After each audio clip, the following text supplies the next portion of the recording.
ඩීවී චානක මන්ත්‍රතුමා ඔබතුමාට විනාඩි 12ක් තියෙනවා. ස්තුතියි ගරු සභාපතිතුමනි. අද විශේෂයෙන්ම පළමුවෙන්ම අපේ දයාසිරි ජයසේකර මැතිතුමත් ආවා.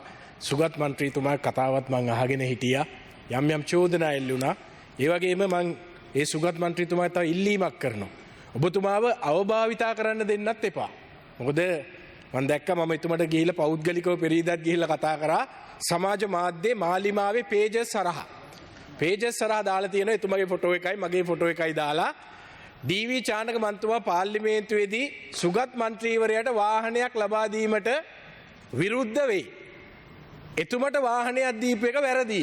මම එහෙම කිසිම දෙයක් මන්ත්‍රීතුමාගේ නමත් අද තමයි පාර්ලිමේන්තුවේ කතා කරේ. ඒ වගේම එළියේ කතා කරලා නැහැ. ඒකින්ද ඒ සමාජ භාවිතයට ඒ වගේම ඔබතුමා අවබෝධිතා කරන් දෙන්න එපා.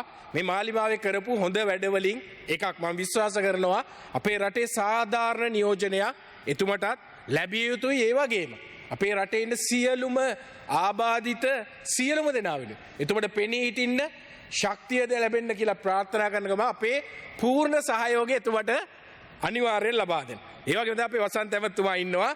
වසන්ත ඇමතුමාට මම පෞද්ගලිකවත් කිව්වා බලශක්ති විදුලි බල හා බලශක්ති අමාත්‍යාංශ වෙලාවේ අපි ප්‍රශ්න රාශියක් ඇමතුමාට ඉදිරිපත් කරා. හැබැයි එතුමාට පිළිතුරු කතාවට තිබ්බේ විනාඩි 10යි. අපි වසන්ත ඇමතුමාට විනාඩි 25ක් තිබුණා. නියෝජ්‍ය ඇමති කෙනෙකුට විනාඩි 20ක් 25ක් තිබුණා. මොකද දක්ෂ කත්තිගේ කොමතුමා. හැබැයි අදාළ ඇමතිතුමාට උත්තර දෙන්න වෙලාවක් නැහැ. එතුමා කියන දේවල් වලට අපිට ප්‍රතිප්‍රශ්න අහන්න වෙලාවක් නැහැ. එහෙම කරන්න එපා. අපිට තියෙන්නේ 3 දෙනෙක් ඉන්නේ ඉඳ විනාඩි 12. ඕන අපේ කාලේ හරි දෙන්න අදාළ අමාත්‍යවරයාට අපි අහන ප්‍රශ්න වලට උත්තර දෙන්න. නැත්තම් අනිත් දවස් වලටත් අපිට විදුලි බලේ කතා කරන්න වෙනවා. ඒ වගේ අපි දැක්ක අමාත්‍යතුමා කියනවා චන්ද්‍රිකා වැවේ ෆ්ලෝටින් සෝලර් එක, ඒ වගේම කිරිබ්බංගාර ෆ්ලෝටින් සෝලර් දෙක අපි 2025 ආරම්භ කරා කියලා. අනේ ඒව කමිෂන් කරලත් ඉවරයි. මේක 2024 ආරම්භ කරලා දැන් කමිෂන් කළ වැඩත් යනවා. මේකෙන් දැන් විදුලියත් උපදිනවා. මේක ITN නාලිකාවේ ඒ දවස්වල ගිය ආණ්ඩුව කාලේ දවස ගානේ ඔක පෙන්නුවා. හැබැයි එහෙම එක කියනවා මේ අපි දු පටන් ගත්තේ. ඒ වගේම තමයි අනිත් පැත්තෙන් අපි දැක්කා තෙල් ටැංකි සංකීර්ණේ. තෙල් ටැංකි සංකීර්ණේ CPC එකට අයිති 24 දැන් වැඩ ආරම්භ කරලා ඉවරයි. දැන් ටැංකි දෙකක වැඩත් ඉවරයි. ටැංකි 5කට මුදල් වෙන් කරලත් ඉවරයි. හැබැයි එමෙතුමා ඊයේ කැබිනට් එකට ගිහිල්ලා කැබිනට් පත්‍රිකාවක් දානවා මේව සංවර්ධනය කරන්න කියලා. මේ මාධ්‍ය සංදර්ශන කරන්න කැබිනට් එක අවභාවිතා කරන්න එපා කියලා අමාත්‍යවරයාගෙන් ඉල්ලීමක් කරන්න කැමති. ඒ වගේම තමයි අපි නලින්ද ජයතිස්ස මැතිතුමා ඊට සෞඛ්‍ය තියෙනවා. හැබැයි අද අමාත්‍යතුමා පැහැදිලි කිරීමක් කරා වෛද්‍යවරුන්ගේ පඩි වැඩිවීමක් පිළිබඳව. ඒ වගේම වෛද්‍යවරුන්ගේ ඉල්ලීමක් කරා මේ පඩි වැඩිවීමක් වෙනවා නම් ඇයි මේකට විරුද්ධ?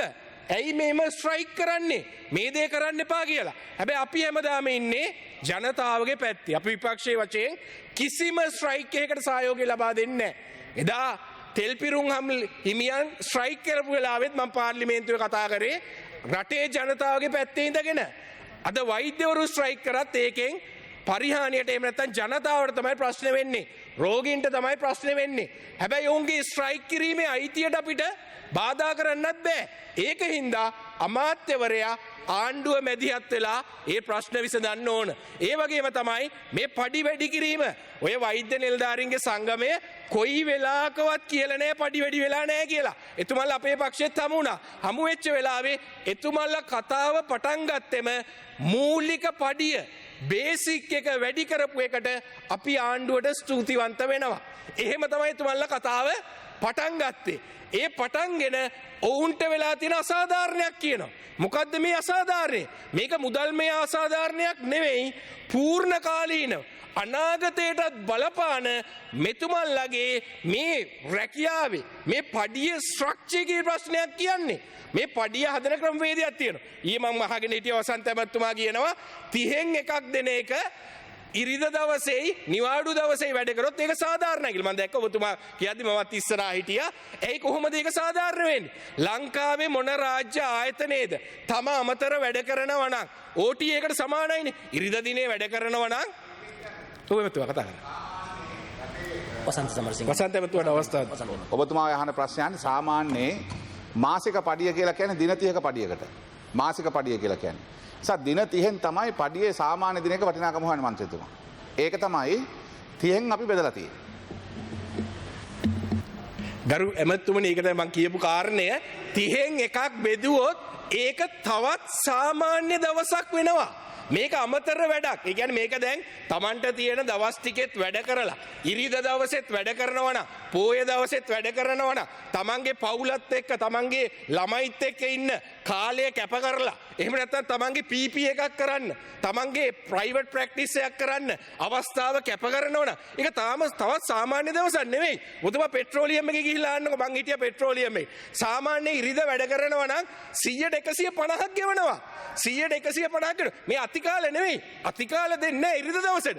ඉරිදා දවසට දෙන්නේ අතිකාල වෙන කතාව. ඒක එකෙන් 80. ඒක නෙවෙයි. මම ඒක දෙන්නම්. මේ එකෙන් 30 කියනකොට සාමාන්‍ය දවසක පඩිය දෙන්නේ. හැබැයි ඒක අසාධාරණයි. අසාධාරණ වෙන්න හේතුව තමයි ඕනෑම කෙනෙකුට තමන්ගේ නිවාඩු දිනය කැප කරනවා නම් ඕනෑම ආයතනයක සාමාන්‍ය ගෙවන එකට වැඩිය ගෙවනවා. පෙට්‍රෝලියම් එකේ 100ට 150ක් ගෙවනවා. සාමාන්‍ය දවසේ 3000 නම් ඉරිදට 4500ක් ගෙවනවා. ඔය ගිය සතිය බුදුවල CPSTL එක ඉරිද වැඩ කරා. එතකොට ගෙවන්න ඕන 100ට 150. අනිත් රාජ්‍ය ආයතනවල රුපියල් 1000ක් දවසට ගෙවනවා නම් 1300ක් ගෙවනවා නිවාඩු දවසක් වැඩ කරොත්. මේක තමයි ඉරිදට තියෙන ක්‍රමවේදය. මේක තමයි පොයි දවසේ තියෙන ක්‍රමවේදය. තමන්ගේ නිවාඩුව කැප කිරීමට සාමාන්‍ය දවසට වඩා වැලියු එකක් ඉල්ලනවා. මේක ඉල්ලන්නේ එතුමන්ලා කියන්නේ මේක අද වසන්ත ඇමතුමා අද මැදිහත් වෙලා පඩි වැඩි කරන්න කියලා. එතුමන්ලා කියන්නේ අවුරුදු දෙකක් හරි ගියොත් කමක් නැහැ. මේ වෙලාවේ මේ ස්ට්‍රක්චර් එක වෙනස් කරොත් මේක සදාටම ඒ කියන්නේ ඔබතුමන්ලාගේ ආණ්ඩුව අද තියෙයි හෙට නැති වෙයි. අවුරුදු 5ක් තියෙයි. අපි කියන්නේ අවුරුදු 5ක් තියෙයි. හැබැයි මේක ඊළඟ ආණ්ඩුවට තව අවුරුදු 50ක් ගියත් මේ ස්ට්‍රක්චර් එක දිගටම තියෙනවා. ඒක තමයි කියන්නේ මේ 20න් එක තියන්න කියලා. අනිත් පැත්තෙන් කියන මේ 80න් එක. මේ 80න් එක 1980 ඉඳන්ම මේක තියෙනවා. මේකට හේතුව විද්‍යාත්මක කරුණු. මේ එක පුද්ගලයෙක්ගේ මිනිස් පැය මේ මිනිස් පැය වටිනාකම ඒ වගේම වෛද්‍යවරුන්ගේ මිනිස් පැයේ වටිනාකම මේව ගණනය කරලා තියෙනවා. එක මිනිස් පැය වගේ මිනිස් පැය 4ක් තමයි වෛද්‍යවරයෙක්ගේ මිනිස් පැය කියලා. ඒක අනුව තමයි මේ 81කින් එක බෙදීම 80 තියෙන්නේ. ඒක එකපාරට පඩි වැඩි වෙනකොට මේකේ අමතර වැඩවලට මේ වැඩි වෙනවා කියලා එක බෙදීම 120 කිරීම සාධාරණ නෑ. මේක පර්මනන්ට් වෙන්නේ. මේ වෛද්‍යවරු ටික කියන්නේ ගරු සභාපතිතුමනි මේ රට දාලා යන්න ඕන තරම් ඉඩ තියෙන මිනිස්සු. මේ ලක්ෂ 3ට 4ට ඉන්න ඕන අය නෙවෙයි. ලක්ෂ 20ක් 30ක් දෙනවා ලෝකේ ඕනම රටකට ගියාම. රටේ ආර්ථික අර්බුදේ තියෙන වෙලාවේ වෛද්‍යවරු රාශියක් ගියා. හැබැයි මේ මිනිස්සු ටික ගියේ නෑ. මේ මිනිස්සු රට වෙනුවෙන් හිටියා. හැබැයි ඒ මිනිස්සුන්ට මෙච්චර පඩි වැඩි වෙනවා අසාධාරණයි කියලා සමාජ මාධ්‍ය ගහන එක වැරදි. තමන් ලෙඩ වුණාම වෛද්‍යවරයෙක් ගාවට ගියාම දෙවියා වෙනවා. හැබැයි ලෙඩේ හොඳ වෙච්ච දවසේ ඉඳන් වෛද්‍යවරයට බයිනවා. මේක තමයි ඇත්ත. හැබැයි මේ වෛද්‍යවරුන්ට ගහන එක සම්පූර්ණ නවත්තන්න මෙවුන්ට ඕන වෙලාවක මේ රට දාලා යන්න පුළුවන්. එතෙන්ට මේ රට ගෙනියන්න එපා කියලා අපි ඉල්ලීමක් කරන්න කැමතියි. ආණ්ඩුවෙන් වෙලාව ගන්න සම්සිංහ මන්තුවා. ආමාන්‍ය ගරු සභාපතිතුමනි ඉරිදා දවසක් එහෙම නැත්නම් නිමාඩු දවසක් වැඩ කරපුවාම වෛද්‍යවරුන්ට හම්බ වෙනවා 30න් එක හම්බ වෙනවා. ඒක හරි. බේසික් එක 30ට බෙදලා 30 එකක් හම්බ වෙනවා. ඊට අමතරව පැය 6යි එදාට වැඩි ඊට අමතරව තව පැය 4ක ඕවර් ටයිම් එකකුත් හම්බ වෙනවා. ඒ කතාව කියන්නේ නැහැ නේ ඔබතුමා. ඒකයි කියන්නේ. ඒ කතාවත් කියන්න ඕනේ. ඔව්. ගරු සභාපතිතුමනි ඒකයි මම කිව්වේ කතා දෙක. ඒක තමයි එක බෙදීම 80. මේක සාමාන්‍ය දවසටත් වෛද්‍යවරයෙක් වැඩ කරන්නේ පැය 6යි. පැය 6ක් තමයි තුමගේ බේසික් එකෙන් යන්නේ. ඊට අමතරව හැබැයි වෛද්‍යවරයෙක් ඇත්තට වැඩ කරන ප්‍රමාණය පැය 12ක් 13ක් දවසට වැඩ කරනවා. ඉන්න ඔබතුමා මං කියන්නේ දවසට පැය 12ක් 13ක් වැඩ කරනවා. හැබැයි අපිට උපරිම මේ වෛද්‍යවරුන්ගේ කැප් කරලා තියෙනවා දවසට උපරිම අතිරේක වැඩ සඳහා ගෙවන්නේ පැය 4යි. අපේ දිස්ත්‍රික්කේ වෛද්‍යවරු වැඩ කරන හැටි මම දන්නවා. මේ දිස්ත්‍රික්කේ වෛද්‍යවරු සමහර වෙලාවට රජයේ බෙහෙත් දුන්නේ නැත්නම් මේගොල්ලෝ පෞද්ගලික අංශ ආරංචිත් එක්ක බෙහෙත් ටිකත් හොයා ගන්නවා. මේකේ නිලධාරි වැට්ටනම් ප්‍රොකියුමන්ට් කරන්නෙත් ඒගොල්ලෝ. අලුත් වෙන වෛද්‍යවරු ට්‍රේන් කරන්නෙත් ඒගොල්ලෝ. අලුතෙන් නර්සස්ලාවත් ට්‍රේන් කරන්නෙත් ඒගොල්ලෝ. මේ අමතර වැඩ රාශියක් කරනවා. පැය 6ක් කරද්දී ඇත්තට මේ ආණ්ඩුව විතර නෙවෙයි ගිය ආණ්ඩුව පැය 4යි දුන්නේ. මේක තමයි ඇත්ත. මේක තමයි ඇත්ත. මේ මිනිස්සු යවන්න එපා මේ රටින්. සමාජ මාධ්‍ය හරහා පාර්ලිමේන්තුව හරහා ගහන එක නවත්තන්න. ඒ වගේම තමයි අද මන් දීවර ගරු මන්ත්‍රීතුමා විනාඩි දෙකකින් අවසන් දීවර කරන්න. ශේෂ්ත්‍රයට මං අවධානය යොමු කරන්න ඕන. ගරු සභාපතිතුමනි විශේෂයෙන් අපි දැක්ක අද උදේ නියෝජ්‍ය ඇමතුමා විශාල ප්‍රකාශයක් කරා. එතුමා ඒ කියපු වැඩ ටික වෙනවනම් අති විශිෂ්ටයි. කියන්න දෙයක් නැහැ එතුමගේ ඒ ප්‍රකාශය තුල ඒ කරන කියපු වැඩ ටික කරනවා නම් අති විශිෂ්ටයි. අපි අවුරුද්දක් බලාගෙන ඉන්නවා. හැබැයි අර දීවර සහනාධාරය වගේ නම් ඒක කරන්න එපා. අද රටේ දීවරය හිතනවා ඔබතුමාලා රැවට්ටුව කියලා වසන්ත ඇමතුමා. මොකද දන්නවද ඡන්දෙන් පස්සේ දීවර සහනාධාරය දීලා නැහැ. රුපියල් 25ක් දෙනවා කිව්වා. හැබැයි නොවැම්බර් මාසේ දක්වා දුන්නා. හැබැයි අද දැන් මාර්තු මාසේ වෙලා තියෙනවා. ඒ මාස ටිකේ නම් දීලා නැහැ.